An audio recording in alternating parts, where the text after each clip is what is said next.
How important is cash flow, would you say, when it comes to running a business?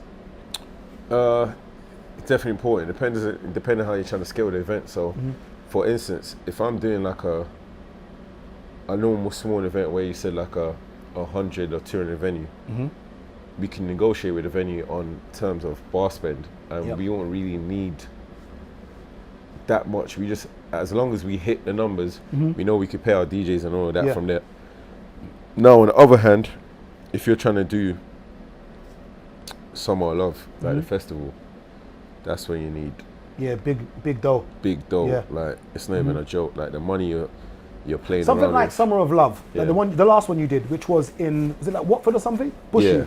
What was that? What would you say the outgoings were before you even got anything back to that festival? Before you even saw a penny back. So what you had to put up front, DJs, the plot, police, planning from the council. What would you say was that? Just, I know you can't give a rough, but what would you say you had to spend without even knowing you're going to get a penny back? I don't even want to think about that day, you know. Now, roughly, what would you say you had to put out? You want me to say it on the camera? Yeah, roughly, before you even got a penny back. Brother, at least 50. And this is the reality. And remember this, that's 50K. Just imagine the council pulled the event, or imagine for some reason people didn't turn up. That's 50 bags down the drain gone. At least 50. And that's what it is to do with cash flow, where a lot of businesses fail. If I didn't go to my family and friends for money when opening the restaurants, it would have ended. It literally would have ended. At first we didn't realize that it was gonna end up being like, you know, like when you're like, oh yeah, it's just this and it's just that. But remember, last minute on the day, it was forecasted to rain. So how much money do you have to spend on gazebos now? Just last minute. It only rained literally for the first hour and it stopped. So we ended up spending, I think it was $9 grand. Okay. Look at that. Like, that's 9K without 9K, even knowing. And if they didn't have the cash flow to do that, let's imagine it rained the whole day. It would have ruined the event. Yeah, literally 9K like last minute. Number 2, marketing. Now, marketing has changed a lot from back in the day when we used to do events. Yeah. Back in the day, you would you used to go outside and fly. It's all changed now. Yeah. And I think, was it Hot Stepper or was it Elliot Ness who started doing the CDs? Hot Stepper. Big up yourself, Hot Stepper. Even though I've seen you outside funerals, handing out flyers and CDs, big up yourself. But that was something that changed the game. Marketing is a very important when it comes to business. People don't like spending money to show they exist. And they always say that if you put a car inside your garage and put a for sale sign on it, only those who live in that house or who walk in the garage will know that it's for sale. Yeah. You've got to spend money on marketing. Now, Chizo's fortunate enough to have a huge network. And it's you and Daps that does Summer of Love, isn't it? Yeah, but we still run ads on social media. Yeah. You still run ads on social media regardless. No matter how strong you think your network is, you might be able to get like another 20-30% from somewhere else. Yeah. And I always say, look at McDonald's. Everyone knows the yellow M. They know who McDonald's are, but they spend millions every single year on adverts, which shows that if McDonald's are spending money on adverts, why are you not? Yeah. Number 3, no systems in place. And when I say systems, there needs to be some things that you've got back end that are strategic. So for instance, when you do a Luck Sunday, I'm assuming you have a strategy and a system that's in place.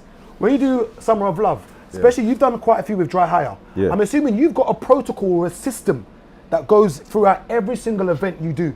And I always say that it's important to have these things in place. Everything works on logistics, taking things from A to B. Now with Summer of Love, what would you say is the systems or in events in general? Because you do various events.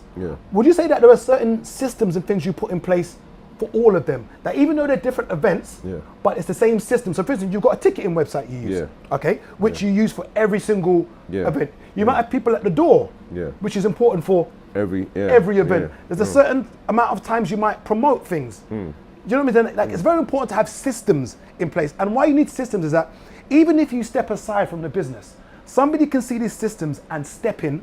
So for instance, with Summer of Love, like there was a Winter of Love that I wasn't in the country, and the party still, I think it was 2019 when I had to go do it. So when I was in Nigeria, there was a Winter of Love that happened around that period, but I wasn't needed because everything was online. Systems in place. So everything was online. So even when I was here, even when I was in Nigeria, I could just look on my phone and I was seeing that how many people was in it. I didn't need to ask how many people had gone in. I knew how many people had been scanned.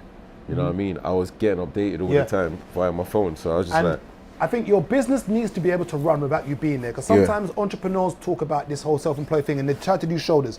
If you're still actively working in your business, you're just a glorified employer. And I say, until you've got systems in place that you can step aside and your business can run without you being there, we're all just working, buddy. Yeah. Number 4, another big reason why businesses fail, no problem has been solved. You've got to solve a problem with business.